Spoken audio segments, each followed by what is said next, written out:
And yes, I think this is all pretty self-explanatory at this point. We're going to be discussing whether or not we should abandon politics. This question might seem strange for the uninitiated, but it's been something kind of going around in our circles for a little while, whether or not there's even any point in involving ourselves in anything approaching mainstream politics. I know just a few years ago there was a lot of excitement for Donald Trump and similar figures, but it feels like that there's been very little positive outcome from any of that. And many people are advocating that we should just totally disconnect from mainstream politics. Moldbug, of course, has been one of the big voices for this for a long time. He advocated this thing over a decade ago, and he still is. And he's actually written several articles about it recently. But yes, I mean that's the basic topic of the stream. Is this a good idea? What are the reasons for, against? What's the benefits? That type of stuff. Okay. So a few days ago, I did a stream with Ralph from The Right Reaction, and we touched on this a little bit. And I think it's a case by case basis. Like in the UK, it makes more sense, I think, to continue participating in their parliamentary system. I think mainly because the parliament has a lot more sovereignty than Congress, right? In the US, we have this weird formalized system that sort of divides up power between federal, state, and then the branches of government in this way that makes it really difficult to actually achieve anything close to sovereignty within one party. Whereas in the UK, I don't really think a right-wing movement can really achieve any sort of sovereignty through parliament, but it can actually, even if it only gets a few MPs, could potentially have some effect on politics. So I would say I'm kind of leaning towards, in the UK, I would say keep at it in terms of MPs. I think in the US, though, it's a bit different. I think federal politics is kind of a lost cause in the United States in terms of any sort of reactionary or right-wing movement of any kind. But I do think state-level politics, particularly in certain states that aren't lost to the left, is actually really important to continue participating in. And then in the Canadian case, I'm not really sure what I think about Canada at this point. Maybe the Canadian or Canadians. I'm not sure how many of you are Canadians could comment on that. I'm the only one. Yeah, I mean, Canada, I've been very black-pilled for a very long time on. That's part of the reason for the name of my channel, Lament. I don't know. The Conservative Party is worse than useless here. We're having a leadership election for them right now, and the two main figures who are the only ones that have any chance of winning, they're both really, really awful. One basically says, Peter MacKay says that he like brags about how socially liberal he is and how he's basically just a liberal who wants to cut taxes. And the other one is pretty socially liberal, but he doesn't brag about it too much, and he won't kick out socially conservative members of the Conservative Party.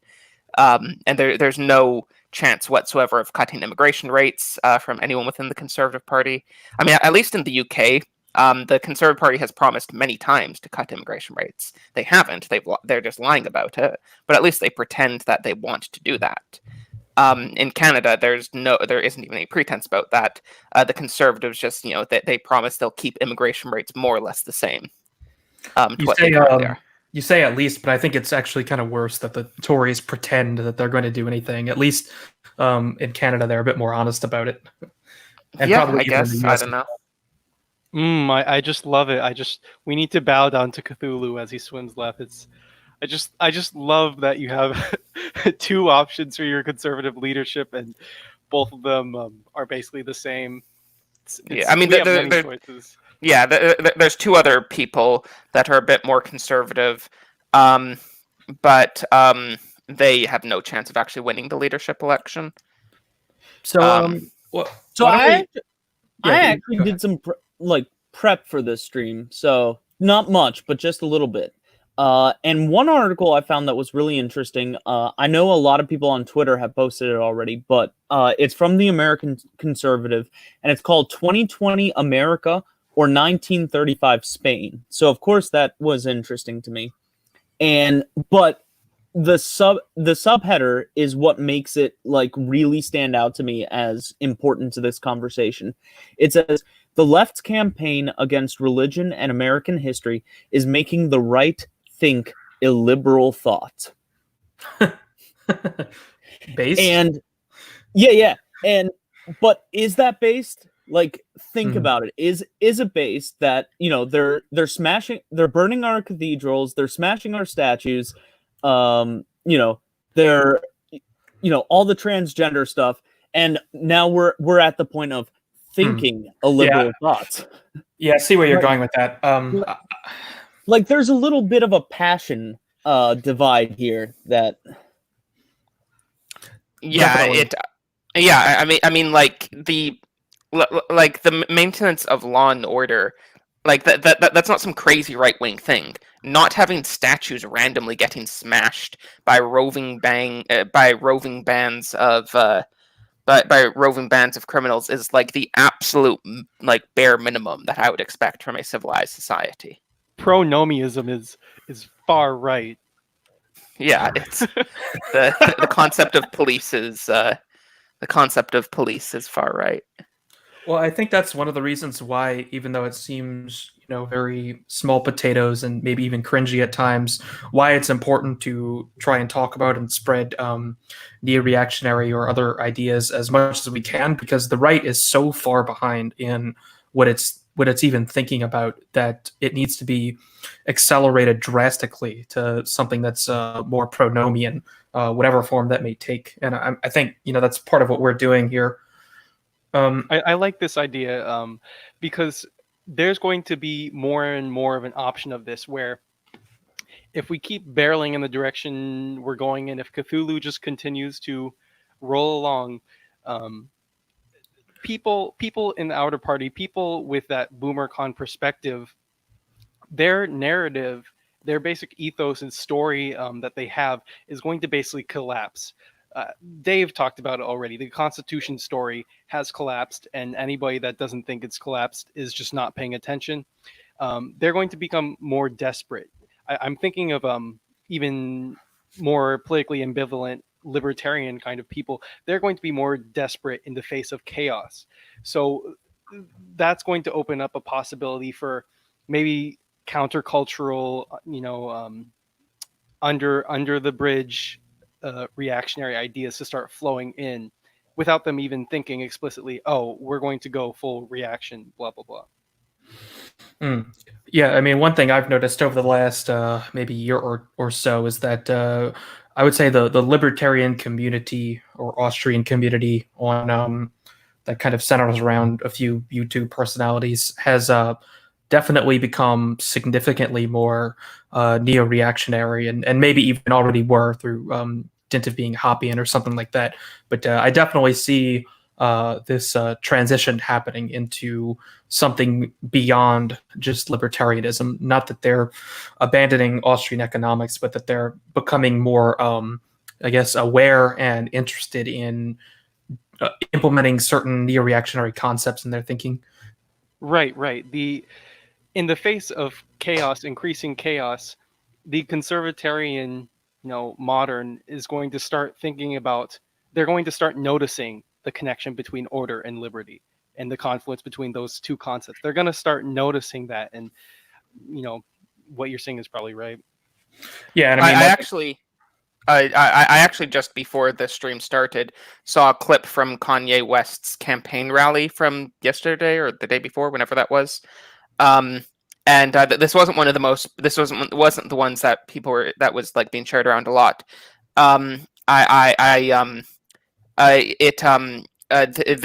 This one seems relatively obscure. He was talking about freedom or liberty, and he said that he had a much more sophisticated take on it than like 90% of boomer cons. He said that he was talking about how real freedom is when you're not dominated by pornography. or like he listed off several vices, but it was pretty based. He said he's been saying some interesting stuff. I mean, I know he's like very mentally ill, but he does say some interesting stuff too. So I think one thing we ought to do before getting too deep into the stream is really define what we mean by abandoning politics, and I think that might differ depending on each person.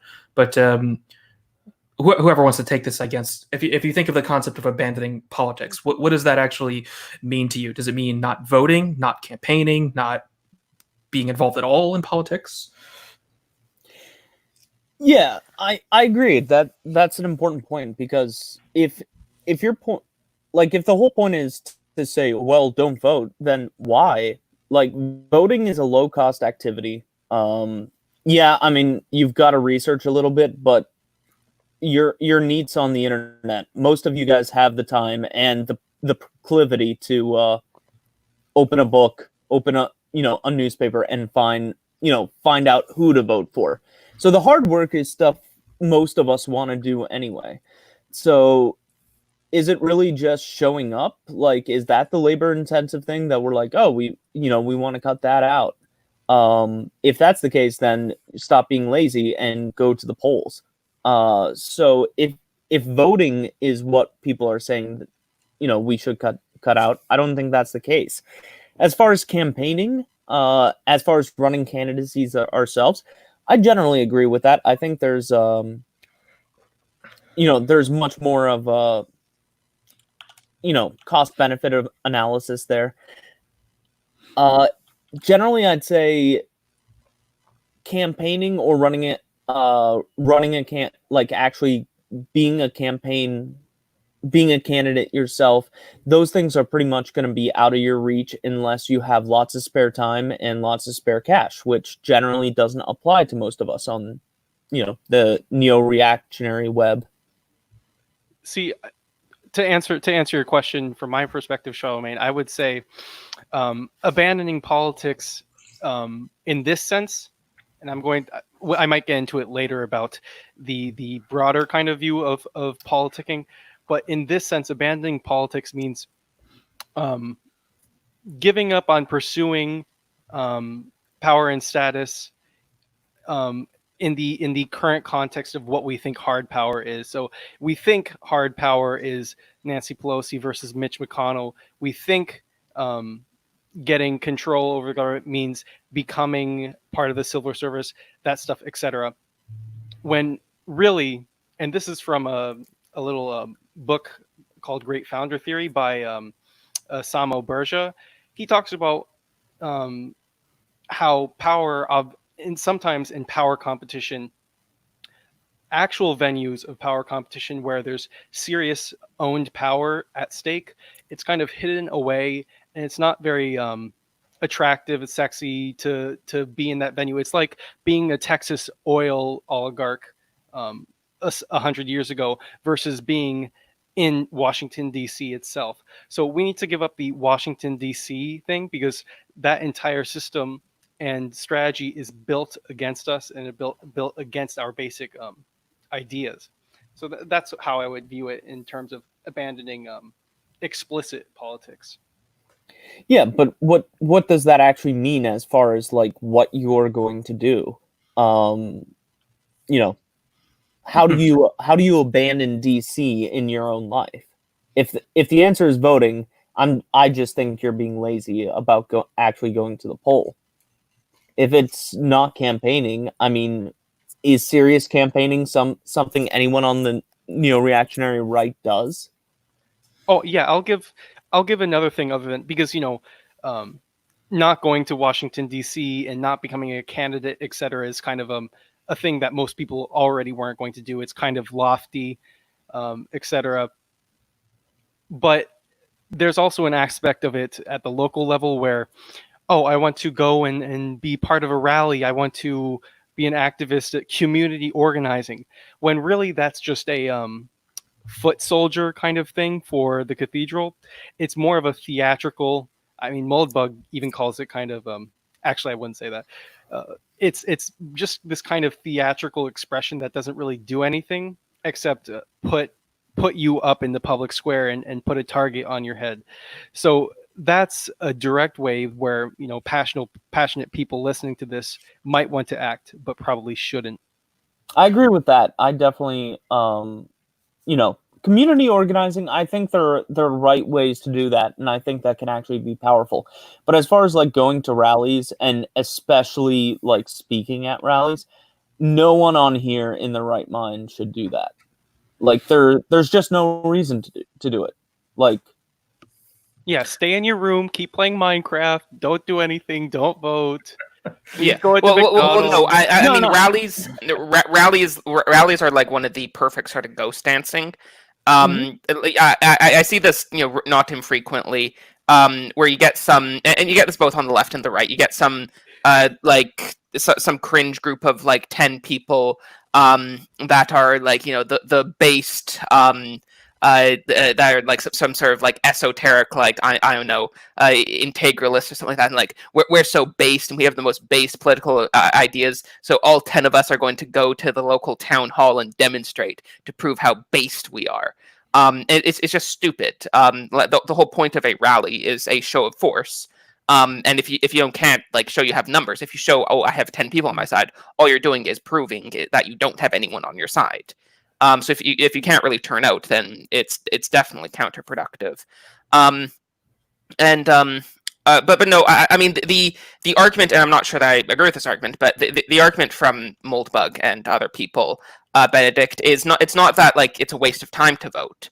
The issue that Moldbug says is that by voting, you're playing into the current system, and as we've seen again and again and again, the politics we've done within the current system have been almost entirely futile. It's, you know, it doesn't seem to matter if we elect someone explicitly on an anti-immigration campaign. It doesn't matter if we how many judges we appoint to the courts. All at the end of the day, we haven't really made any progress on any of these issues, at least not in a significant way. So the argument is that it's not just that like it's a waste of time. It's that it's just a it's counterproductive to our own political goals to try and vote for the red guys. I don't know if it's counterproductive. So I don't see the point of voting as so much trying to advance our political goals. I see the point of voting as picking the least bad option, in, you know, to create a little bit of a speed bump for the cathedral. And it's a minor thing, but because voting is such a low cost activity, it's there for us to do as a, you know, as a little roadblock for them. Let me be devil's advocate for you, Benedict, and I'm not fully on with this, but it's kind of true. An accelerationist argument where, okay, the outer party's essential purpose is to act as a gas valve to, you know, stop things in place before it continues and keeps moving in the direction that it was inevitably going to move in. So if you allow the outer party people to get into power every now and then you allow for that gas valve and that normalization of the status quo. But if, you know, kind of like Peter Hitchens was thinking, what was it, like the 2010 election, where he was hoping that the Conservatives, the Tories in Britain, would actually lose because he thought it might completely hamper and almost destroy the outer party. So it might actually be more politically effective to let them lose and make people more disenchanted with the current political system. I think we need speed bumps right now until we have something built. There are a lot of things we need built: technologies, institutions, social connections to corporations. So I think there is some value in doing the speed bump game, even though in the long run it isn't useful. I think in the long run, though, maybe even the medium or short run, I think Moldbug is probably right. I mean, voting is it might be necessary at some point to just bite the bullet and lose so badly that people sort of recognize the silliness of playing this game. To get back to, I guess my thoughts on this. I think 21st Reaction said something about the political theater. I think when I think about abandoning politics, I think about abandoning political theater. And Sedler mentioned the rallies and all of this. I think particularly in terms of what the clear pill means, getting people, I guess, mass demobilized is probably worth pursuing, because I see this problem, and this kind of relates to the voting problem, in that I think the mass support for Trump is kind of a problem, because by supporting Trump, a lot of people, I guess, miss out on the potential for real solutions when they're so focused on supporting this candidate as if it's actually going to do anything. So I think the fact that people are still so energized in general about Trump among the so-called right wing in the U.S. actually does present a problem for us, because it's almost like our own side's interest in the wrong thing, because these are kind of our people, right? Our own side's interest in defeating the cathedral is misdirected and prevents them from understanding the actual solutions. So I think abandoning politics applies more to the behavior of like mass democracy than the behavior of like what we're doing. Well, a couple things there. One, do we really think that if Trump wasn't in the picture, people would say, well, I can't vote for Trump, I guess I'll vote for Richard Spencer, or, I guess we just need a Catholic monarchy because we don't have Trump. Like, yes, like these are our people, they're on our side in the greater scheme of things. These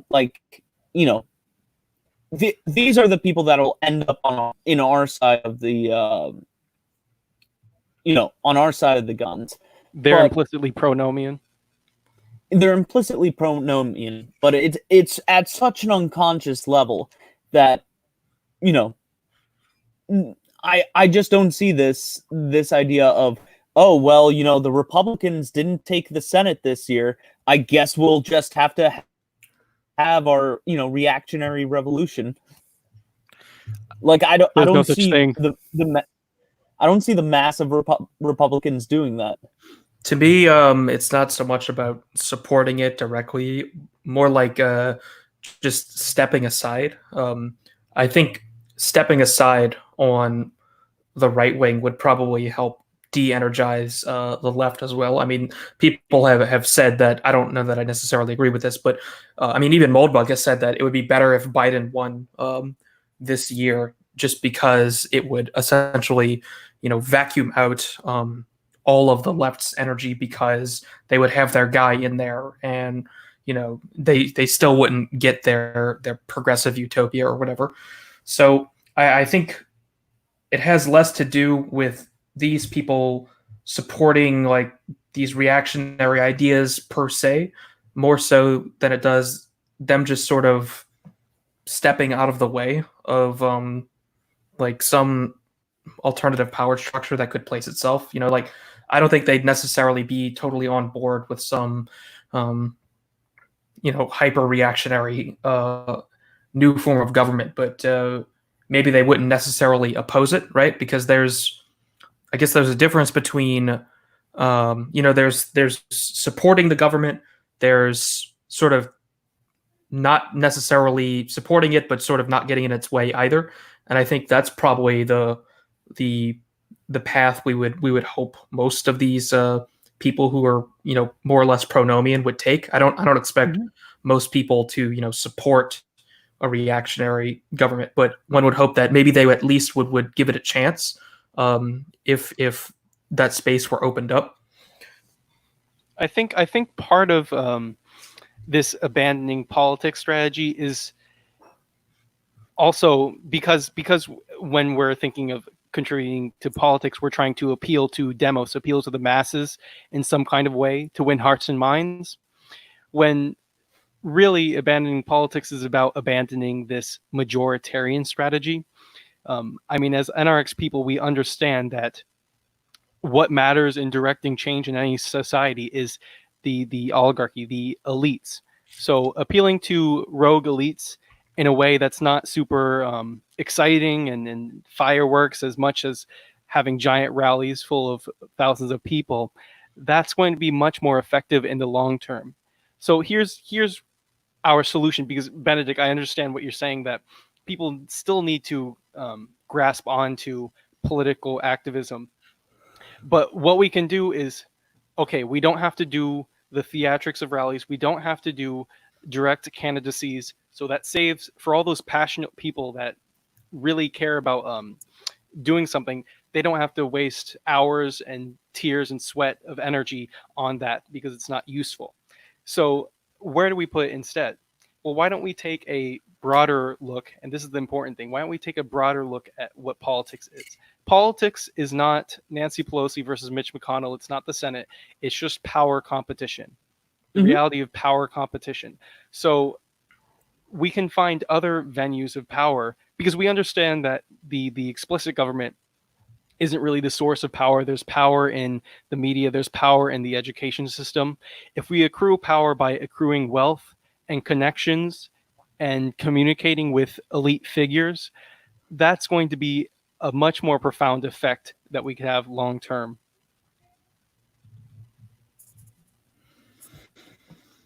Yeah, I mean, so I think this kind of gets to the point. I mean, it's not, we don't need the majority support, like I was saying. It's more or less that the problem with the majority being so energized about politics is that it's sort of, I think it actually gets in the way of pursuing any sort of rogue elites, because there's all of this chaos in the way. So I think just sort of removing that chaos, and that way the actual maybe this is a bit of a formalist way of thinking, so that the potential, at least, of the power structure is more there's more clarity to it. I think we would have a better chance of actually reaching out to rogue elites, because I think it's really hard for anyone to really understand what is actually available on the right wing right now in terms of ideology. Like, people can't even perceive our politics because there's so much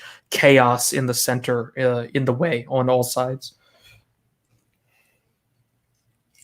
I don't think it's that. I think it's that, we have way too many books and none of them are good. Like, no one is like, well, everybody's voting for Trump. I don't understand what reactionary means. There are tons of places you can go to learn about reactionary politics. The thing is, none of them are great. I mean, everybody keeps coming back to Moldbug, and if you will, Moldbug seems to be the center of our canon. But have you read the whole open letter, like, cover to cover? It's weird. It's rambling. That's just his style. That's the way he writes. Whatever. That's great. It's not the kind of thing I can just give to someone and be like, hey, read this over the weekend and tell me what you think. Yeah, well, I don't think you do that. I mean, it's less about the ideology, I think, that it is just about what we can offer financially, right? Like, there has to be some sort of financial reason for rogue elites to support the reactionary right, which does mean building alternative institutions that they can actually profit from. But they need to know that these things exist and that they're based on something, coherent, even if they don't, understand what that ideology is necessarily. Like, a normal, you want a normal person to be able to understand that, neo-reaction isn't some sort of fashy LARP or something, right? That it's actually, they're serious people, and if you're trying to do business with them, that they will treat that professionally and seriously, not like, you're not like Richard Spencer or something, right? Yeah, I don't know what we'd have to offer any quote unquote rogue elites as far as like money or investments. Like, the fact is that by definition, the reactionaries are disempowered. We don't have money. We don't have resources. I'll get some. Well, no, I think it's more about potential, right? It's the whole reason to invest in anything is because of the potential. So there has to be some potential for growth, is what we're looking to present. And I think that's one way you can get a hold of rogue elites, because the thing that tends to matter most, I mean, rogue elites need power and money, and those are extremely equivalent in modernity. So I think that's you want to offer a potential for increasing your wealth. I mean, if we're so concerned about rogue elites and how to appeal to them, I'm sure, out of the thousands, let's say we've got like 50,000 people that are explicitly NRX, understand all this intellectual stuff. I'm sure, 0.2% of them are some really sharp, super competent people that would be able to eventually become multimillionaire, billionaire elites of some kind. So why don't we just have a couple of them join the club of the elite faction? But other than that, as Charlemagne was saying, appealing to the elites in this kind of transactional sense, my problem is that right now we have an amoral elite class.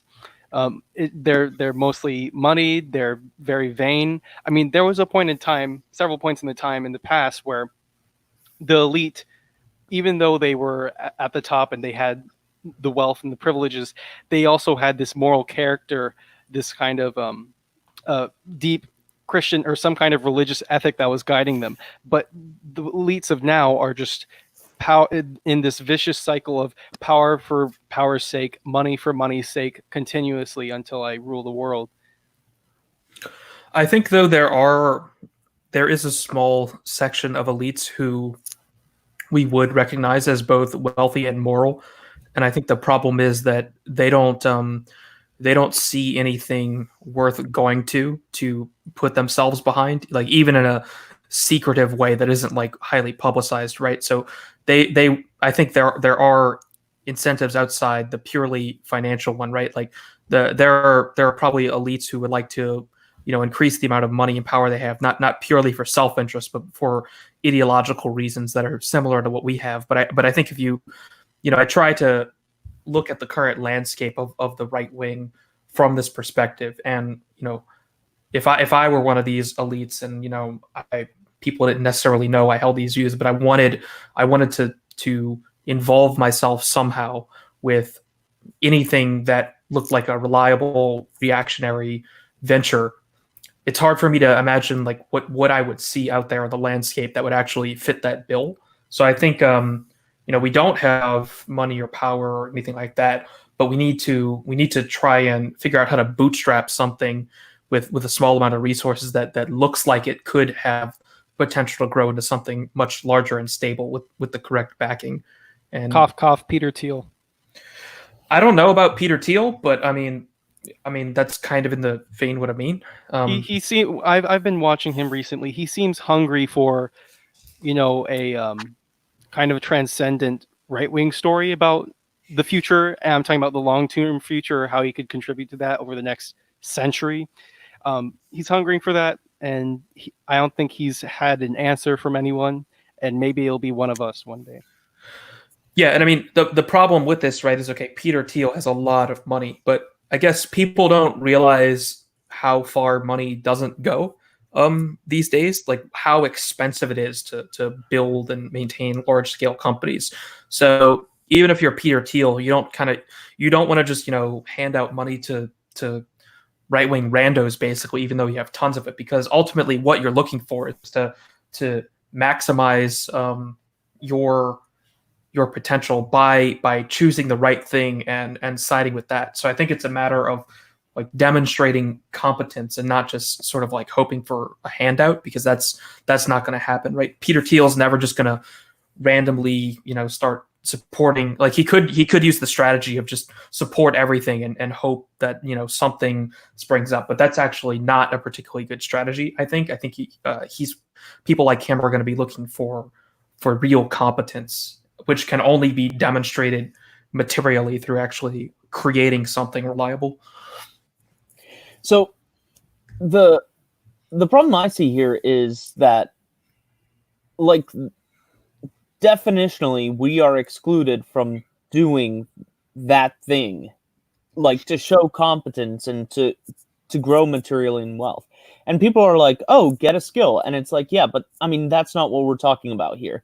Like, if Peter Thiel needs a good carpenter, like that's one thing. But as far as like starting a company, doing all these things, the second we get something that waves the neo-reactionary flag in any useful way that shows any kind of promise, the cathedral is going to find any way to invade that. One way I can see it being done is equal employment laws. The second we get, oh, hey, cool, we got a cool tech startup, they're going to be like, well, how many gay people are in your tech startup? And whatever our answer to that is going to be, it's going to be a problem. So I really don't see, just become elites ourselves, guys, and get other elites to fund us as, a useful strategy here. Yeah, I mean that's definitely true. That's the issue we've gotten to is they can't get like their fingers, they can't get politics out of anything. Everything has to be politicized. I mean, we do like if you do have like any power, like it doesn't even need to be big. If you run a business or something, you need to hire people within like I'm not saying you need to find like some rando on the internet that's super based and hire him, but like you need to you need to preference people on the right and discourage like people on the left. Not an explicit way, obviously, because that'd be illegal. But I mean, we know leftists do this explicitly. Actually, or implicitly. not technically illegal, depending on how you do it. But Okay. Just a point, Jesse. But Lee I mean, Peterson as I know, your I know, CFO. for example, AA a while ago on a stream once said that he was like doing peer review or something for a paper, and there was some lefty like cringe stuff in it, and he rejected it because it had lefty cringe stuff in it. And if you have that little bit of power, that's you need to exercise it like that. That so that's true, but also as you said, like they want to destroy us in any way they can. So it's not like we have much ability to exercise that power. But see, that is, I think, the better strategy, and where the get a skill actually becomes useful, because power is not just at the top of the company. Power is not in managing or controlling all the time. Power is sometimes in that little bit of, oh, I can reject a paper. I can, I have just a little bit of something in my life where I can choose to hire this person. I can choose to do something this way as opposed to this other way. Benedict, what's all this talk about structures and systems? Just pull yourself up by the bootstraps, man. It's all about structures and systems, man. So what I think is, if we want to abandon politics, fine. And really what we say when we're abandoning politics, because as you rightly pointed out, politics is just power play, so we can't really abandon that. What we mean by abandoning politics is we're abandoning democratic politics, which makes sense, because what is the premise of democrat politics? The premise of democrat politics is basically, hey, killing each other all the time over every small disagreement is really, costly and expensive and not a great way to solve issues. So tell you what, let's all vote for how we would, whose trenches we jump in, and we're going to just assume that the group with more people is probably going to be better at killing the group with less people. So, instead of killing people all the time, we'll just have, these mock wars, and that will, help us solve disputes. We're essentially having a war without all the killing. So this is great. This is a great way to solve problems if you buy that initial problem, like that initial conceit that the group with more people is always going to be more effective than the group with less people. Is that something that in our modern day, do we buy this whole, people are equal to the extent that generally a person will be able to kill one other person? No, certainly not. Yeah. In the modern day, we've realized that there are levels of power, there are levels of strategy. There's lots of ways in which a smaller group of people is more effective than a larger group of people. But I think that gives us a clear perspective of, if we're in a minority, and that's basically what we are, and we were fighting an actual war against a majority, what would be this, and I'm talking an actual war, what would be our strategy? I mean, you would have to, ideally you would count on the existing regime not being popular with some way in some way with the people that are presiding over, right? Because you can't really. And then the other part is you'd fight a guerrilla war. So you'd fight a guerrilla war, but also, I mean, to fight a guerrilla war, you have to count on the enemy not being willing to just exterminate you, right? And then you also have to count on the people or some part of the government more or less agreeing with your aims. Guerrilla war is a good analogy, in that the thing about guerrilla war is the guerrillas have to do something that the enemy doesn't want to do. And generally that's hiding out in swamps, going places that are tactically useful, but the enemy for some reason doesn't want to do it. Mm-hmm. So what is tactically useful that liberals don't want to do? Long-term building of strong connections inside a community. That's something that everyone can do, that progressives rarely would ever do. I mean, when's the last time you heard a progressive seriously talk about fostering family life, developing those intimate connections with people around you? No, it's all superficial. So, yeah. Well, that's part of it. I definitely think community building, and not in the Obama community builder way, but in actually developing strong moral and faithful communities. That's part of it. But I'm talking about something more obvious. Guns.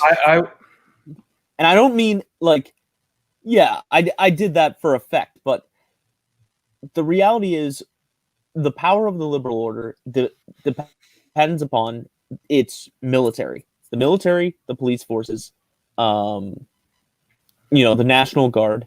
And these are all things that generally liberals don't do. Like, the military and the police are much more conservative, much more red-pilled than society in general. Well, I don't think they're that red-pilled anymore, but I mean, you're right. They'll allow all the working class, hinterland people to go. They'll send them off to die in all their foreign escapades. Then, right? I think he's roboting a bit. Oh, I'm sorry. Yeah, Benedict, I think you're having connection issues. Oh, sorry. You're good now. Can you hear me now? Yeah. Okay. So if you join the police or the military, those are nexuses of power that are actually open to the right. And in fact, not just open, but the doors are kind of open for us. And Democratic National Socialist just wrote in the chat, is that why the police regularly throw our guys in jail for not agreeing with the for the liberal narrative? No. The reason why our guys getting thrown in jail by the police is, one, we're not sure if they're our guys. Two, the police, we don't have the people at the top of these police forces that are engaged in how to organize reactionary thought. They might be typical conserva boomers, but if we actually get red-pilled reactionaries working their way up the chain, those are positions that they can have influence, such as deciding on whether to jail or not jail demonstrators. I think when the time comes for the red flag laws to be passed en masse, and for all those people identified by completely objective judges as being, heretics, being the evil R word, and throwing them in jail, I'm sure I'm not convinced. I'm sure the police will follow their orders. I don't think that these large institutions like the actual U.S. federal military are possible or even effective at this point, right? Like, I think the U.S. military, how effective it is now is pretty questionable considering the personnel, but also just and that goes for not only just having women in the military and stuff, but also just the inflation of generals in the Pentagon and that sort of thing. But I think it would take way too long to try and infiltrate this with based in red pill people, and also I'm not even sure if it's actually possible. I think municipal police at a local level, maybe you could achieve something there. I mean, we do know that there are certain local precincts that are willing to spike the cathedral in certain circumstances, but ultimately I think it's too disorganized to actually really do anything. I think if you're interested in the guns solution, I think probably the best way to go about this isn't to join the U.S. military, but to join a militia. And I think, and this is kind of a thought I've just been having the last few days, is I think as opposed to trying to try and take back the U.S. military, it would be, and this is kind of in the vein of alternative institutions, just establish an alternative military, because state militias are completely legal, domestic entities, and it's complete, like, there's nothing, you don't have to do anything, spicy at all to join a militia. And I think what these militias ought to do is organize at a state level into a more coherent and well-regulated, you might say, militia. And then those statewide militias ought to establish some sort of national chain of command, basically, and essentially build a counter military just to exist as basically to scare the left, I think. And this would, I'm not sure. Well, too. I mean, just so we're clear, we're talking about like state governments and stuff, or like self-defense groups. We're not talking about like trying to overthrow the government or anything crazy like that. Yeah, this is not proprietarian town. No, you wouldn't do that. You would just establish, because I mean the thing is, and it's, I mean, we've seen recently that that the federal government and like blue state police are not willing to enforce order in many cities. So I can see how in areas where conservatives control, conservatives need to be able to maintain order in those areas. Wait, I got a big brained low time preference strategy we could enact. Why don't you become Benedict the 17th? Why don't you try and become Benedict the 17th? He means like the actual Pope, like become the next Pope. Oof. Well, okay. Yeah. Well, my girlfriend might have an issue with that. So. Wow. Yeah. That's true. Simping. That would be the first problem with that. Second problem. I was just being ironic.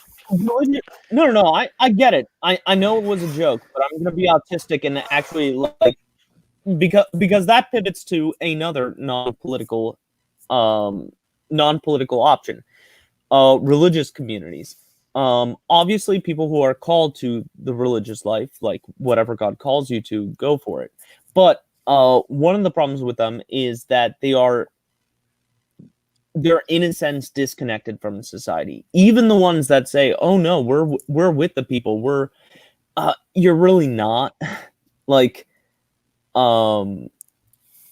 it's you just hang out with most seminarians, with people who live in religious life, and they're great people, but unless they're saints or are part of a great order that actually takes seriously the call to do like real service to the poor, most of them don't understand modern life at all.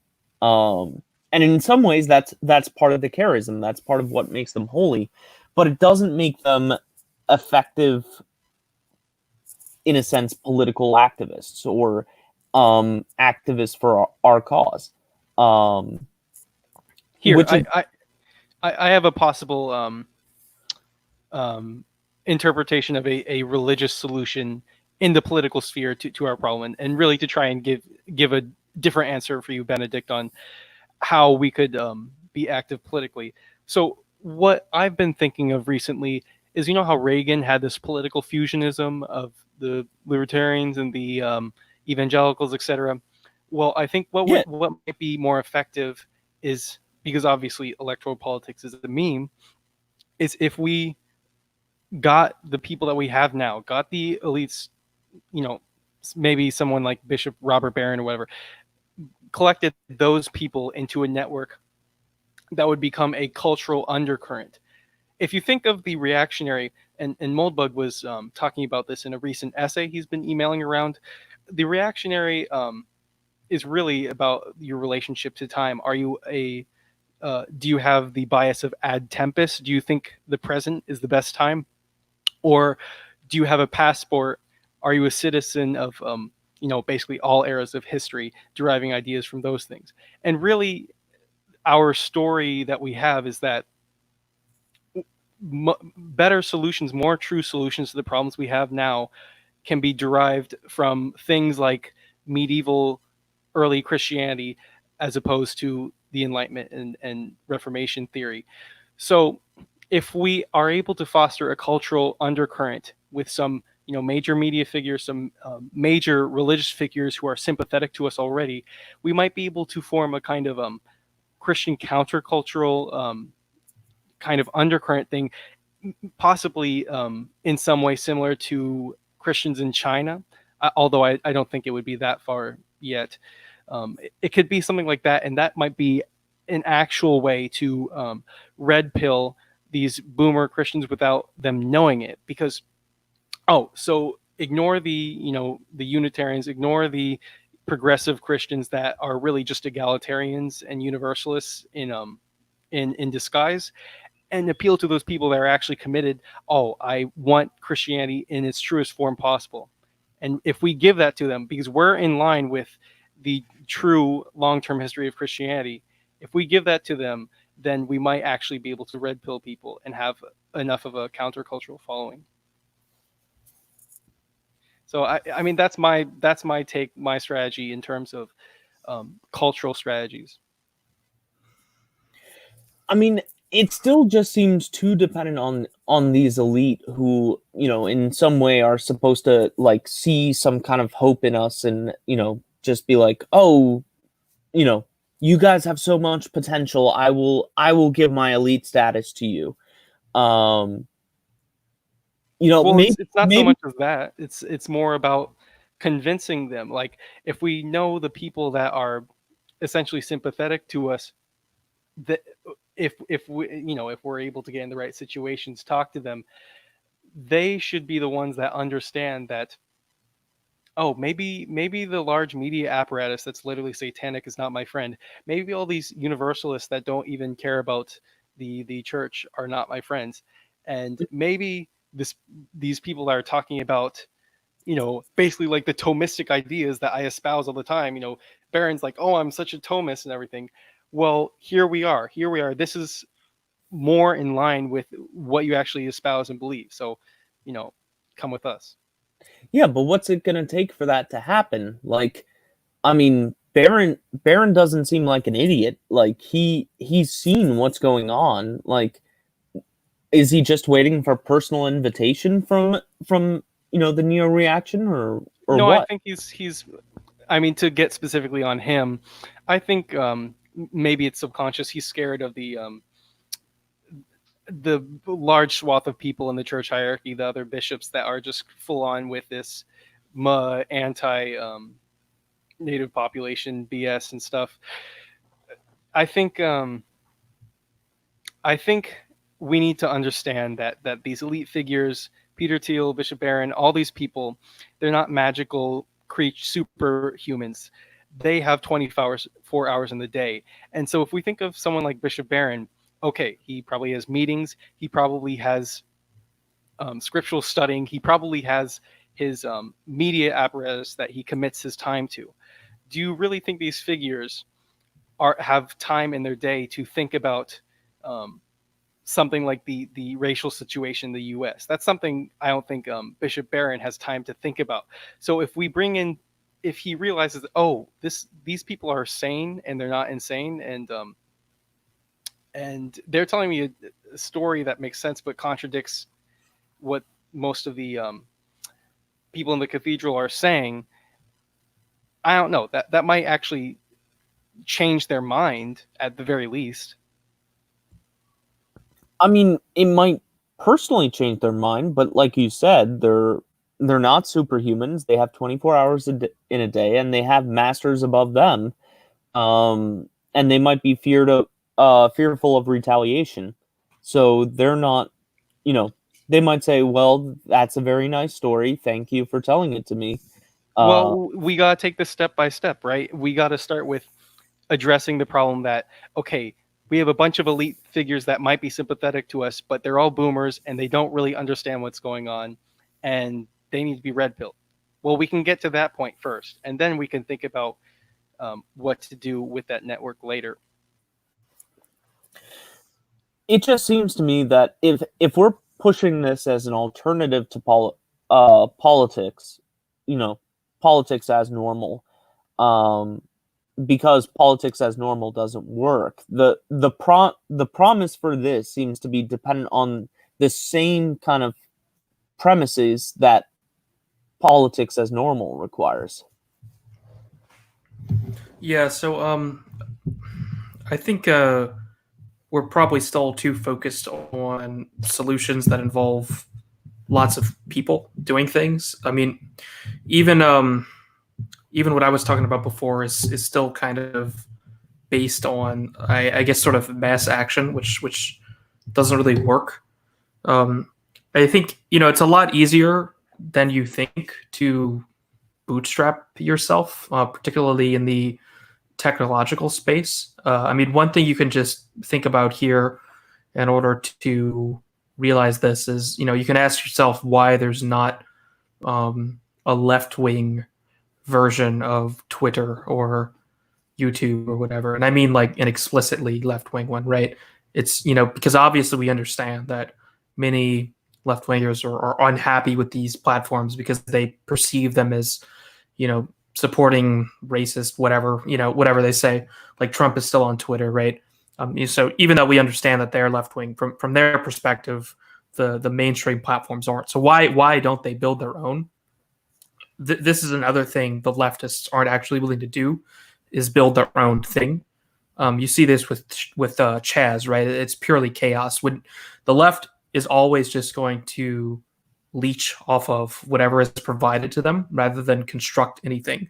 And I think there's actually a lot more potential in technology, which is, I think, possibly the most promising solution to our problems right now, than we might think. It doesn't really take that many people to create like a Twitter alternative or Discord alternative or even YouTube alternative. The hard part is scaling the thing, right? So there's lots of open source technologies you can use to construct your own platforms, to communicate and produce information on, and the information war is a very big part of, fighting the political fight in modernity. And it's, these aren't actually insurmountable problems, and you can surmount them with very few people. It's just a matter of a careful time investment to actually scale these things up. And I think this is what I'm thinking of when I talk about appealing to elites, is technology. If you can demonstrate the capability to produce something that's actually long-term scalable in the technology field, I think this can be of interest to rogue elites, and it's something that can be done cheaply and practically for free, really, using things like the cloud for hosting and open source technology. Like you can do so much now without actually having to pay for any of it because of open source technology. And I think if we really apply ourselves here and don't take, and take a better route than platforms like Gab and such have taken, where, they take Gab kind of has this bad reputation, but it kind of takes this more, normie conservative free speech take on things, as opposed to being like an explicitly pro right wing platform. And same for things like minds.com and even BitChute, right? So I think maybe right wing isn't even the right word, but pronomian, like building actual pronomian technology is, I think, something that's actually pretty achievable for us. And I think this is something that we can do that can actually, I guess, use this strategy I'm talking about, where it's all about what a small group of effective people can do, as opposed to having to rely on some sort of mass movement. Yeah, I mean that is definitely something that a path that we should continue to go down. I don't know. I mean, I don't think making new technology is the issue, though. Isn't really the issue always getting the user base there? Yeah, that is a difficult part, but I think we actually do have a very large potential latent user base. I mean, things like BitChute and maybe Gab to some extent demonstrate this. I mean, there's definitely a lot of people who want to use alternatives to the platforms we currently rely on. It's just they're not actually being provided. And that it's I think it's really because companies aren't willing to actually go there in terms of we're going to provide something that's specifically opposed to social justice, right? I think you actually have to take that step when trying to build technology that can appeal to rogue elites, which I think is something, again, Gab didn't do, where it's just this free speech platform. Twitter, as we understand, is not a free speech platform. Gab is, but that doesn't work. That's not actually enough, I think, in order to create something that people are actually going to want to use. And I think if you're more direct and open about what you're doing, I think you could actually entice, maybe content creators to go to the platform. I know like the YouTuber Don the Pleb had a problem with BitChute this week, and he got it resolved, but his channel was accidentally taken down, apparently, due to their algorithms. And from what I know, like, even though BitChute is kind of like the alternative home to, I guess, the right wing at the moment, it's not exactly it's not really pro right wing, right? It's just kind of this general platform that isn't YouTube, and you can upload your stuff there for now until that company becomes paused again. What's the saying where anything that isn't explicitly right wing becomes left wing eventually? There's some sort of quote from somebody. Robert Conquest's third law of politics. Exactly. And I think when building these new technologies, I think the next wave of these things need to be explicitly pronomian and explicitly against leftism, and not just sort of this paleo-conservative version of the platforms, because that just doesn't actually fly. Yeah, perhaps. I'd like to get to super chats quickly. Oh yeah, let me read the first one. I don't know. Aw, please, it's for posterity. Nope. Patrick for $2 says gibberish. What, you can't read it? I mean, I could. I'm not going to. Oh. The Wooster for $20 says being black-pilled is the right-wing equivalent of bleeping off and calling that a workout. We must act/think constructively with low time preference without giving a false hope. Voting favors voting blocks and bureaucracies ultimately. Does anyone have anything to say about that? Well, that's a pretty funny super chat. I think being blackpilled is actually bad. I think being blackpilled is mostly kind of a meme, though. Like some people actually are blackpilled, but I think the amount of people who are actually blackpilled in terms of actually legitimately thinking there's no hope and have just given up, that's probably pretty small. I would say taking a couple black pills in moderation is probably actually pretty important. And then voting blocks and bureaucracies. Well, yeah, especially voting blocks favoring bureaucracies. I think bureaucracies are more or less democracy independent. But I suppose, yeah, that's I don't think bureaucracies are necessarily related to voting. I mean, I guess what he's probably referring to is stuff like public sector unions, which certainly is true there. Yeah, but that's more of a voting block. But yeah, I mean, black-pilled. I mean, I'm not like seriously like 100% like no hope. Obviously, I mean, I am Catholic, so there's some hope. At least with the most important things. It would be a white pill to get some pee pee poo poo super chats.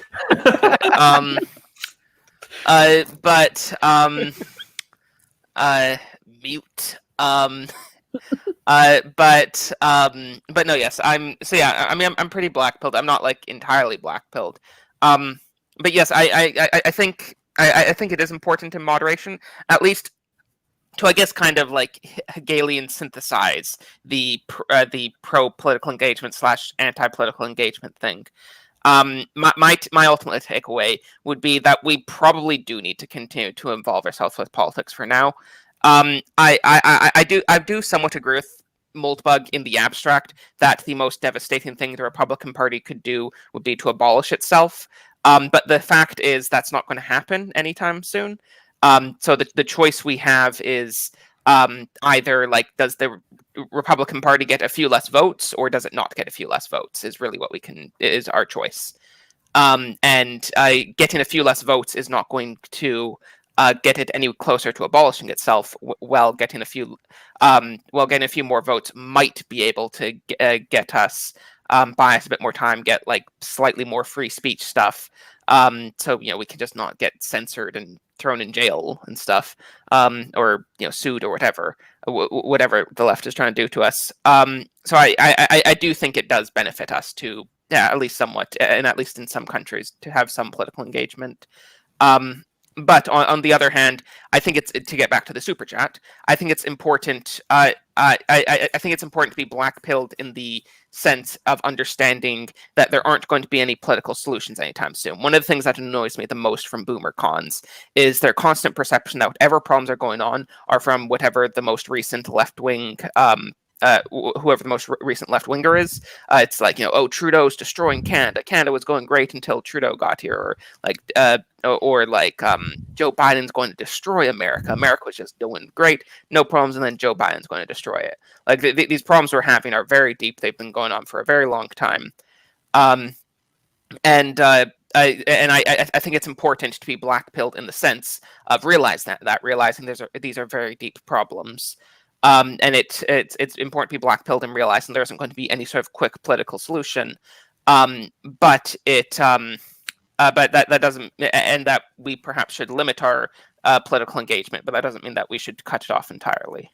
One serious point in the same vein, Glow in the Dark says, you wait until demographics destroy the Republican Party, it won't be long. I just want to make this point where people think that the Republican Party would allow an electoral desert to occur in some hypothetical future. Please understand that what would really happen is that the Tory or Conservative Party in whatever place will become like that of Canada, where settlers talking about these two major leaders talking about how amazingly socially progressive they are. That's what would actually happen. They'll continue to pivot as Cthulhu swims. I think the appropriate level of blackpilling is basically realizing that the next 20 years are probably just going to get worse and worse, and life is just going to suck more. And then that should motivate you to decrease the amount of time that you're going to be miserable. I think that's about the black pill dosage I'm on. Yeah, I mean, I don't know. The way I saw it, the way I see it is that the goal should be to be as pronomian as possible in your own personal life and also in your community. For me, I see that as encouraging people to join pronomian organizations, such as the military, police, paramilitary organizations. The point about militias, that's a good one. And I think if you stay focused on that, like, black pills are going to come, as J.R.R. Tolkien says. There's a long defeat. The victory is not ours to win. We're just supposed to, barely hang on to the gates, until Christ comes and wins the victory. So in a sense, it's not about like fearing the black pills. Like, the black pills are going to come, but putting yourself in a situation where you're open and self-disciplined enough to be able to order yourself to God's will, to withstand the assaults until that final victory, and to participate in that final victory. That's kind of where I think we have to be. It's not about following, every latest poll in politics, but it's recognizing how the political system, whether that's voting, campaigning, or non-political solutions, how those are all tools that allow us, to look forward to and participate in that final victory.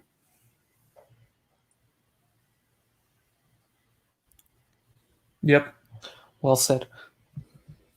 Yeah, I agree. I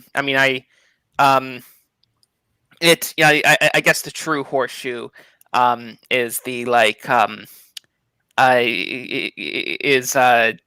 like on one end us, on the other end of the horseshoe Jordan Peterson, and the like clean your room thing is actually kind of true. I know a lot of people make fun of him for it. But like, if you're obsessed with politics, but you're, I don't know, out of shape, or you don't have a good job, or you're not working towards a good job or whatever, like, that's a lot more important than being involved in politics. So I mean, doing, praying the rosary, going to church, getting a job, whatever, like that type of stuff, is what we should be ordering our lives towards. We talked about this on the last stream, but the only problem I have with Jordan Peterson is, he's weak on the God question. Like, he sort of says he believes in God sometimes if you ask the question the right way, but it seems like he's a de facto atheist.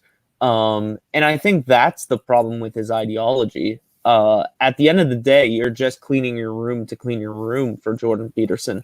But if you take what Jordan Peterson is saying and apply it in a Christian metaphysics, I think Jordan Peterson is great. Well, here's another point on Jordan Peterson, and it applies to the other, IDW types, the other people that are supposedly would eventually be on, our side of the thing as they get kicked out of polite society. Jordan Peterson has a problem where he all his knowledge and his moral advice is constrained by the psychological sphere and intellectual upbringing that he's committed to. Jungian analysis, all that kind of stuff. The problem is that he's in a position where he's basically become a secular priest. That's basically what a psychologist has become, where you're in a situation where you pathologize evil. So this kind of secular mumbo jumbo that Jordan Peterson has to go through, that's really blocking him from figuring out a more convincing worldview for him. I mean, isn't it true? Recently, he had to go to Russia because he had a really bad reaction to his meds. I mean, the idea that your mental problems and your struggles and depression is caused by the chemicals in your brain, a dysfunction in you physically. It's that kind of materialist assumption that exists in psychology that I have a problem with fundamentally. So we need to find figures that have the same fundamental beliefs as us, not really ones that are adjacent in that sense. Yeah, I mean, I agree that would be ideal. The Wooster for $2 says Jordan Peterson was a net positive for the right.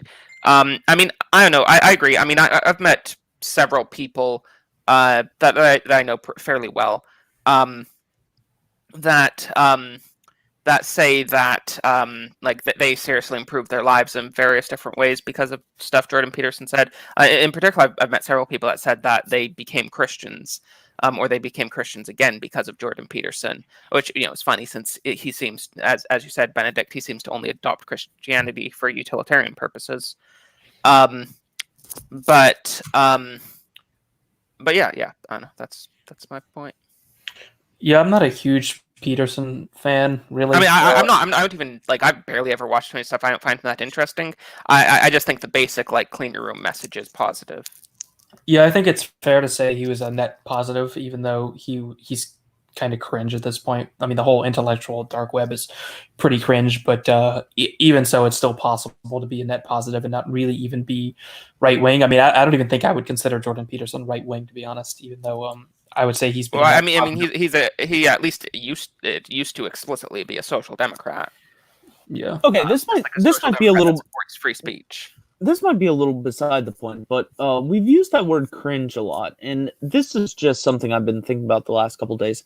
What exactly is the difference between cringe and wholesome?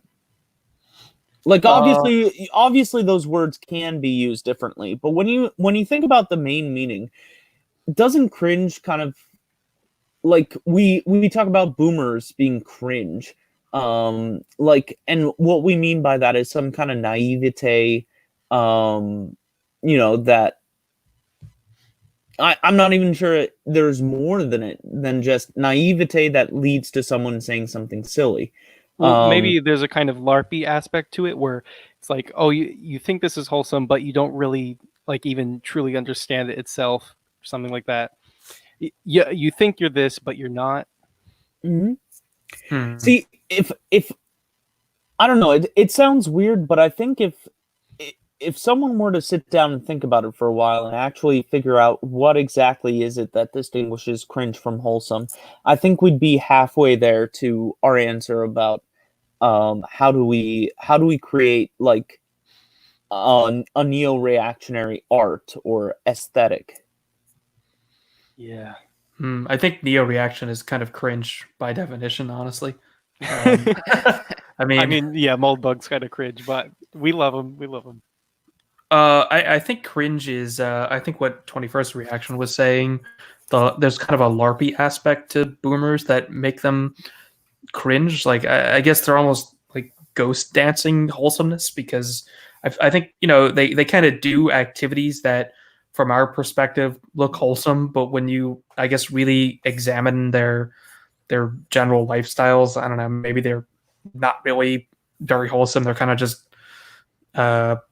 like, I don't know, they don't really have any like traditional foundation what they're doing. They're just kind of like going through the motions of what they inherited. I think cringe is really hard to define because it's kind of one of those, it when you see it things. Like, it's a very visceral emotional response to some specific thing that you see, as opposed to like a generalizable concept.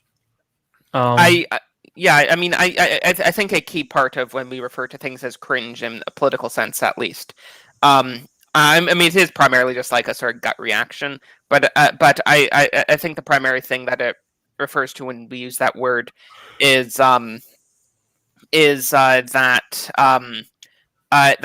it's ineffective at achieving what it's trying to achieve. So like when we call boomer cons cringe, like I don't consider myself to be particularly radical in the sense of I don't think most of my like policies or most of the things that I would want in my ideal like settlers lament society are that like crazy, or that out of the norm. I think it's mostly just what like conservatives generally want. And the problem I have with boomer cons, their cringeness, is that they're ineffective at achieving what they're trying to achieve. Yeah, I think that's a good way of kind of defining it more succinctly.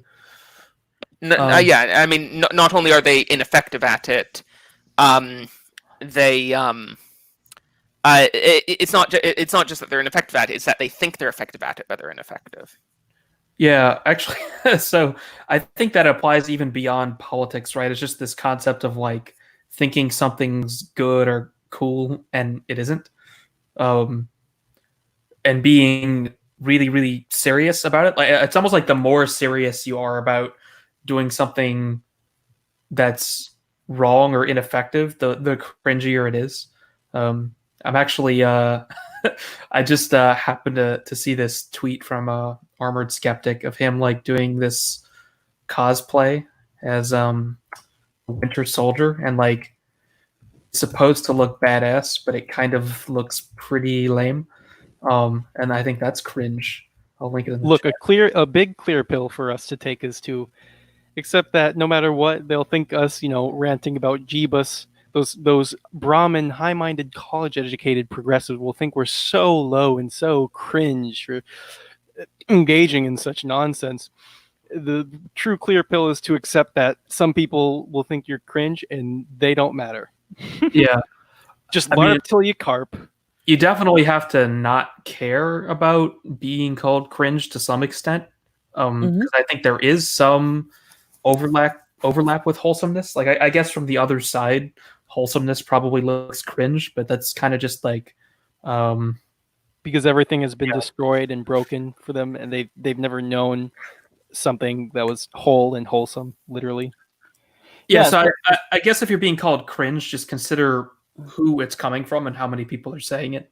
Maybe... So I want to get to Subversive Enclaves, which the Right Cafe mentioned in the chat, because that sounds like an interesting discussion. But on the thing about cringe, I bring that up because the question at a certain point is if what's cringe is simply being inauthentic, then is there a certain sense that if you really lean into like cringeness, that it becomes not cringe, that it becomes based? Okay, so is cringe not authenticness? I mean, so we talked about Jordan Peterson earlier. Like, is he cringe for sort of promoting Christian values to some extent while not being a Christian? Probably not. So I don't think inauthenticity necessarily relates to cringe. I guess inauthenticity can become authenticity in a sense of like LARP until you make it, maybe. I mean, that's probably how a lot of people converted to Christianity through Jordan Peterson, is just like adopt the values and then eventually you sort of actually adopt them, right? So well, I mean it almost in a Don Quixote kind of way, like live out virtues even if they are out of step with the modern world. Like don't worry about optics. Like is optics cucking in a sense, is optics cucking the ultimate cringe? Probably, yeah. I don't really like this idea of optics that much, because I think caring about optics, basically what it does is it sort of sets up this logic where the media or cathedral gets to control what you think or do, right? Like if you care about optics to the point where you will or won't say certain things or do certain things purely because of what your opponent thinks about it, that's all that's doing is setting up a sort of relationship where they can control what you actually do by not liking it or liking it, basically. And so you don't really want to put your agency in the hands of the thing you're opposing that way. That being said, there are other reasons to not do or to do certain things, right? So beyond just the optics of it. I did want to signal what Benedict was saying, in that there is a kind of analogous thing of post irony is where, oh, you're so ironic that they suddenly realize you're serious, and it puts them through another layer of rhetorical experience or whatever. I think that's analogous to, being cringe, looking LARPy, but continually being serious and authentic about it until you really reach a person. I think that might be the strategy we can use IRL if we're trying to win hearts and minds. Is people, there's just this giant black hole of insincerity that people don't know where to go in order to find it, in order to find true sincerity and meaning. That when you just come to them and, oh, they're weird or whatever, if you really come to them but with this emphatic spirit to, I think that might actually speak to some people that are pretty disenchanted right now and lost. Hmm. Yeah, that kind of ties into something else I was thinking, that, in a sense, in our commercialized, like, materialized world, like leisure, however you want to pronounce it, is materialized itself. Like, there's no escape from it. Like, you get home from work, and what do people do? Well, they consume. Like, consuming stuff is still leisure.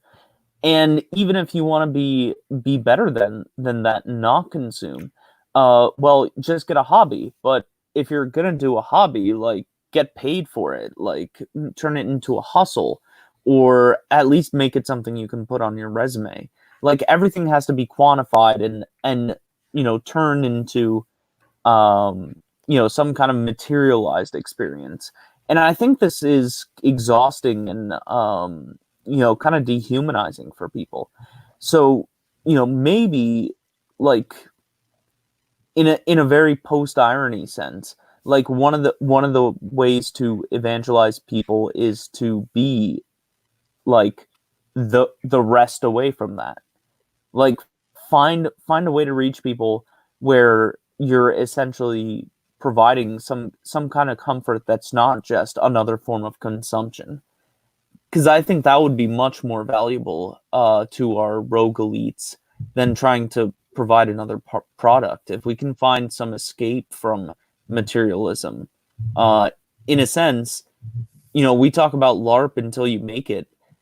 Like, the reason people get into LARPing is because you want an escape from the world.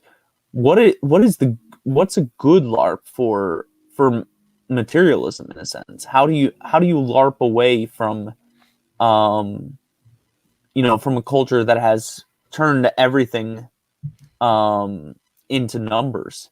And I think that goes back to serious relationships, like actually turning towards another person, like seeing an actual person there, and not reducing them to just another aspect of capitalism. There's something that all those boys, all those kids playing Warhammer 48 or whatever right now, there's something that they can do for real. You want to rule the world?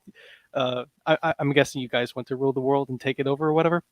Well, here's something you can actually do right now. What you do is you just go to a quiet place and you sit in a chair, and you don't close your eyes, but you just consciously sit there in silence and deep thought. You're talking about this cycle of endless cycle of material consumption that we have, Benedict. That's kind of the problem. I think it was Pascal that said that most man's problems would go away if they were able to sit in silence for an hour contently. I was sitting in silence, really mulling over my long-term plans once at a relative's house. And my relatives just came over, was like, "Are you all right?" They were shocked because we're so used to this endless treadmill of eating food, of swiping right, of looking at our phones all the time. What we can really do to cut ourselves from the chaff and become greater than the normies is to really try that deep contemplation. Mm-hmm. And I would go even further and say, contemplation is good, yes, and it's got to start there, but it must end in prayer. And I see someone in the chat beat me to it. but contemplation is the gateway to prayer, to an actual relationship with the divine, and that is ultimately the escape from the rat race, from the commercialized, materialized world. And I hope that what I said earlier about religious life being great but not what we need, there's a certain sense where, in a sense, we must all be religious, we must all be mystics, and yet still somehow be engaged with the world. Yeah, I mean, it would be nice if the life we lived while we're here on Earth was not awful, right? And that's sort of the reason to not only be engaged in religion, but to also try and do things to improve our own lot, and then hopefully the lot of our children and whoever follows us as well. Because although you can look to salvation in the end, I mean that doesn't mean you have to suffer any more than you ought to, in the world while you're here, which is what we're trying to prevent.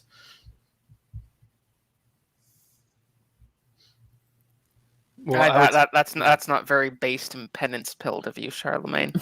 It's because it counter signals the idea I keep running into by these neo-Protestants, or just Christians in general, where the idea is, surrendering history to evil forces is just so based, and that's exactly what you should do.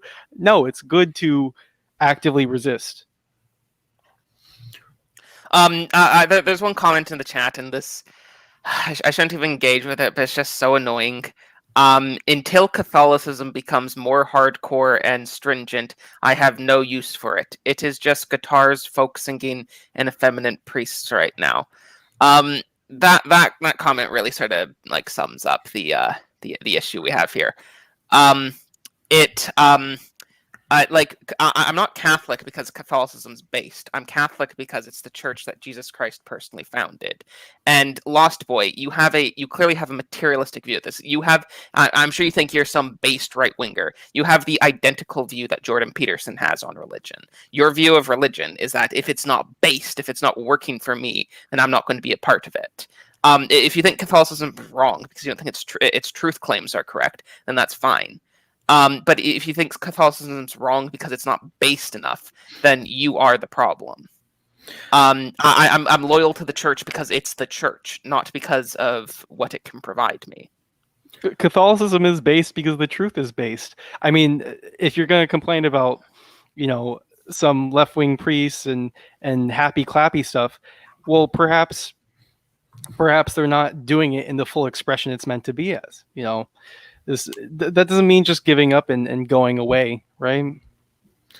Yeah, I mean, I don't really feel that there's any option but Catholicism in terms of Christianity, sort of regardless of anything really. Basically, for the reasons Sedler said. So, like how how Pope might be, or how cringy certain music or whatever might be. I mean, that's kind of irrelevant, really. And basically expecting the religion to serve certain political aims for your based worldview or whatever is like the completely wrong way to approach it.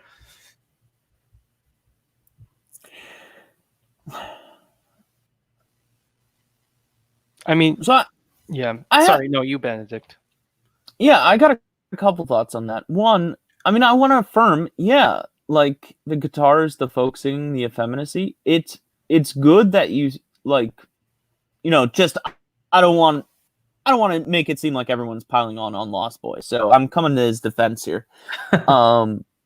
In the sense that he recognizes there's something wrong with that. Like and I mean it may seem obvious to us, but I think we should recognize that what are we finding that's wrong with that? Because guitars are not in themselves bad. It actually, I heard recently that it's a part of the traditional liturgy for Latin America. Well, I mean, like the acoustic instrument is a beautiful instrument. I think he might be talking about the kind of no, I know what modern he means. happy clapping music. The Anglo, Right. Hold the on. Anglo Hold on. world, But like, guitar think masses. about it. Guitars are not bad. Folk singing is not bad. I mean, effeminate priests are bad, but like when we say effeminate priests, it's often referring to priests kind of being happy-go-lucky, kind of jokey, and that's also not bad in itself. The bad thing, sorry. the bad thing about it is that it's happening at mass, right? Yeah. Like, and so if Lost Boy understands, like, oh, these things are bad because they're taking place in the presence of God, the reality is, Lost Boy, like, you understand the claims of the Catholic Church, and not only do you understand them, you agree with them. Like, and if that's the case, then in a sense, the solution there is not, oh, I'm going to avoid Catholicism until it gets better. You know, the point is to cleave yourself even more to the Eucharistic sacrifice in the Mass, you know, to enter more deeply in prayer, you know, and beg, like, you know, one of the prophets in the Old Testament to remove this curse of guitars and folk singing from our masses in the same way God, you know, the prophets begged God to remove the scourges of the Babylonians from the Israelites. Like, you know, in a sense, you realize you belong to a captive people. You know, don't abandon the people. Like, you know, fight the captivity. Yeah. Yeah, that's actually a really good point and very fair to him. You know, I think none of the things well, maybe not none, but especially the guitars and the singing, like none of those are wrong per se. It's just in terms of actual mass, the church shouldn't be holding, you know, Protestant mass basically, because these are things you would normally see like at a Protestant church if you've ever been to one when they hold mass, they'll, you know, be like these it's almost like a concert, right? And that's not what Catholic mass should be. But outside of that context, I mean, there's nothing wrong with a guitar or folk song, right? Yeah, I'm not like, you know, I'm not saying that the issues he identified are not serious issues. My point is your loyalty to the church should not be based on whatever the existing corruption with the church is. That doesn't mean that you shouldn't have issues with the problems with the church. Of course, you should. I mean, your love for the church should your love for the church should make you want to you know, throw out the money lenders from the temple. So yes, I'm not saying that those aren't real issues. It's just the fact that he placed his loyalty based on what the issues are is what I found problematic. Yeah, I like that term, by the way. We need to retake it. This problematic liturgy is getting to me. Well, guys, this has been fun, but I do need to go. But thanks for having me. Okay, thank you very much for joining us. So, until next time, I'm Benedict 17th. Go with God. Make sure to subscribe to his channel, everyone. It's in the description. See ya. I hope it'll be Pope Benedict 17. Girlfriend still has an issue with that. It never stops anyone. Yeah.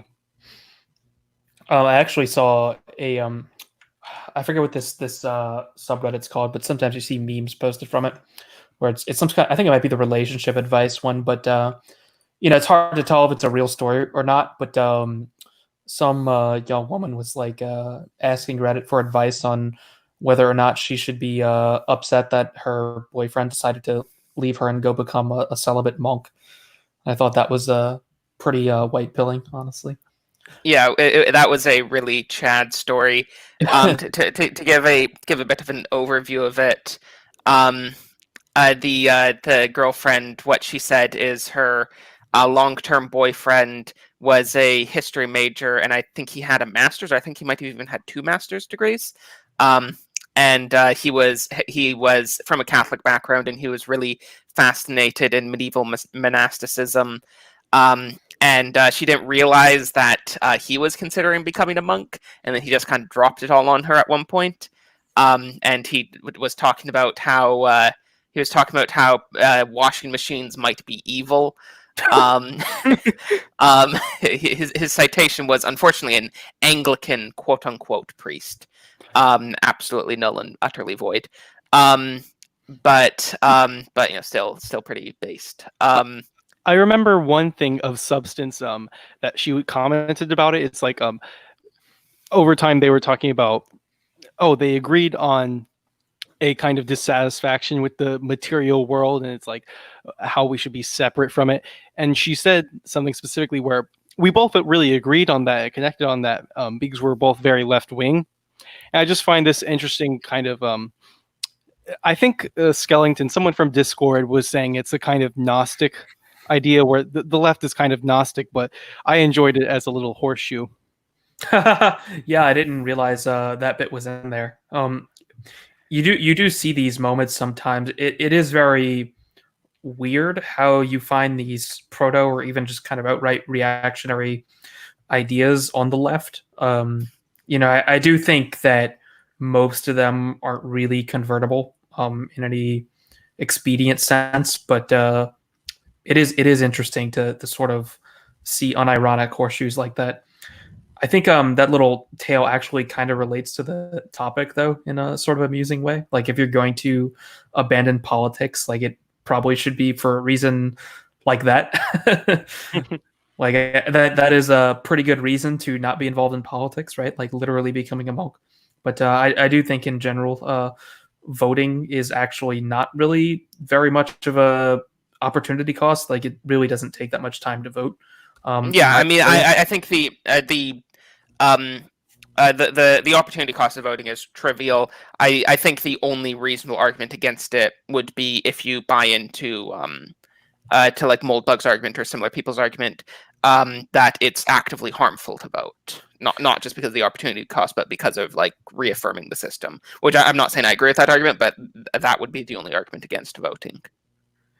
And even then, is it more harmful to vote or more harmful not to vote? Because it could be harmful either way. And I think not voting harms our ability to come up with solutions before things get too bad. And that's really the only reason to continue voting for now. I think, it's possible there will be a point where we'll say completely the opposite and actually think people should not vote, right? But I don't think we're there yet. Yeah, I mean, I would never. I highly doubt I would ever vote for the Conservative Party again. I did vote for them in 2015, and I didn't in this last election, in 2019. But so it is a country by country basis. At least with someone like Donald Trump, they're kind of pushing on some issues. At least they're bringing attention to some issues. But there are some parties that are just so thoroughly, so thoroughly bad, then that I do think we should refuse to vote for. But that's a case by case basis. I think one possibly good reason to want Trump to win again, and not Biden, is because it focuses attention on undermining him that might otherwise be directed at undermining every other person in the right wing who's a lot weaker than Trump is. What do you think about that? Could you? Well, like imagine if all of the big time journos in the Washington Post, New York Times, etc., weren't focused on Trump. What would they be focused on? They would probably be focused on people less capable of actually deflecting the attacks. Although I suppose the other side of that coin is they might not be bothering at all. They might be de-energized, basically. But basically, Trump presents a big target that can take a lot of heat from really nasty people who we would rather, attack him than us, for example. Yeah, possibly. I'm not really sure. I mean, I don't know what Trump is kind of a conundrum right now, isn't he? Where it's so strange having someone, always signaling it in the most edgy way, as far as edgy means in the mainstream, where law and order, all this kind of stuff, encouraging this kind of cultural polarization, but no actual effect in the real world with it. I don't know how. I'm sure the journos will just keep going on ranting based on every incendiary thing he says, but I don't know how they actually go against him in terms of his actions. That's my confusion. I mean, maybe this gets into the idea of the press-controlled state a bit. I think if Trump had a freer hand in terms of, what the media prevented him from doing by drawing attention to it, he might be able to get some of his policies done. I mean, I think there are certain things that he hasn't done that he actually intended to do, and simply for reasons we can't really see, hasn't been actually able to do it. I mean, one thing I wonder about, and I feel really gaslit on this, is the wall, right? Like, you see these weird pictures of Trump standing in front of what is allegedly the wall, and then it basically gets debunked by leftists that no, it's not the wall. This is just some rebuilt section, or it's some really tiny section, and it puts you in a really frustrating position where you feel like you're being gaslit by both sides, basically, and you're not even really sure what to believe at that point. Maybe that's an argument for not wanting Trump to win in 2020, just because it might help clear up some of the landscape a bit. Because I feel like in large part, Trump is actually lying to his own base, like especially the boomers. I think he's really making them think that he has done more than he actually has in order to bring out their votes again. Because I think even from the basic like MAGA perspective, he hasn't even really fulfilled any of that, let alone anything you would consider reactionary. Right? Like all of his like basic promises that. Yeah, I mean, the only things he's really succeeded on are like tax cuts and like deregulation, which is what the mainstream outer party possibility always is. It's always this kind of reduction. Oh, we're going to reduce from 30% to 25%. Well, how about the New Deal consensus? Well, how about the idea of income tax itself? It's always that kind of 2 steps forward, 1 step backward that we have. But I think, as he was saying with the press-controlled state, they'll just make substance. They'll make reality about what he speaks. In a sense, he is speaking things into existence because they'll write it into existence. One thing I would, of course, like to say is everyone should donate to Settlers Lament. Subscribestar.com/Settlers Lament. Just as a quick reminder for anyone who does not remember. And also, you can buy T-shirts at Teespring Settlers Lament. I'm not going to read out the whole link. I see you quickly surpassed one of your goals. Yes, I have. Just wanted to get that out there. But yeah, I don't know. Does anyone have anything else to say? I think we've covered the topic pretty well.